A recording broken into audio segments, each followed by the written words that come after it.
Hey everyone, it's Kino here. Supta Padangusthasana is a lying down forward bend or reclining forward bend that comes in the second half of the Ashtanga Yoga primary series. It's not just about flexibility, but is a balance between strength and flexibility. So let's take a look at the dynamics of that posture. You would jump through and straighten your legs and then exhale and lie down. So after you lie down, you want to suck in the low belly. Then you're lifting your right leg. Now when you lift the right leg, avoid any turnout, avoid bending your knee, just keep the head of that right femur straight into the hip socket right here. Then you're going to take your left hand, place it onto the left thigh. You're going to reach up, flex your foot so you can hold on here, stabilize your pelvis, and then stabilize that left leg. Then exhale and lift up, all right? So you'll notice my head is nowhere near my knee. I'm doing this all with the core strength of my body, and this would be all about the strength. Now, rather than being all about the strength, you want a balance between strength and flexibility. So you're gonna bring your knee towards your head. 1, 2, 3, 4, and 5. Inhale, take the head down and stabilize your pelvis and make sure you don't lean with your hips, but exhale, take the leg out to the side, externally rotating your hip joint as you look over to the left. And you'll notice that with this hand, I'm pressing on my hip as hard as I can to make sure that the hip stays planted into the ground. We're externally rotating the right hip joint, so that's rolling into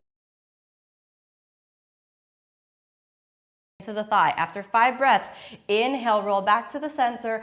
Exhale, take it up and reach the head to the knee. Inhale, take the head down, and exhale, take your legs down, putting both hands onto your thighs. Now, lucky for you when you do this, you won't have a mic in the back of your body, so you'll be able to rest in the ground. But actually, this is a really good movement to keep the body really lifted. Let's try the left side. Taking the leg up, and inhale, hold onto your foot, point your toe if you can. Exhale, take your body up, and I really want you to try this for a moment. Imagine that you're so strong, and I'm not that strong yet, so you could touch your head to your knee without moving back. But because we want that balance, remember, don't externally rotate. Keep that leg in parallel. Bring the head towards the knee. 1, 2, 3, 4, and 5, and then inhale, take the head down, and now watch what goes on in that left hip joint, especially around the outside of the left thigh. Exhale. Take the leg down, out to the side, reach over. Now here's what you want to avoid. If I lean over, you can see my pelvis come off the ground. We want to avoid that. So that's what this hand is doing. You're pressing your pelvis into the ground even if your leg remains up. You want to ideally press so much into your pelvis that your left hip releases and you can look over your left shoulder. But if you can't do that, you just leave the leg wherever it is. After 5 breaths, inhale, come back to the center. Exhale, take it up. Let it reach into your head.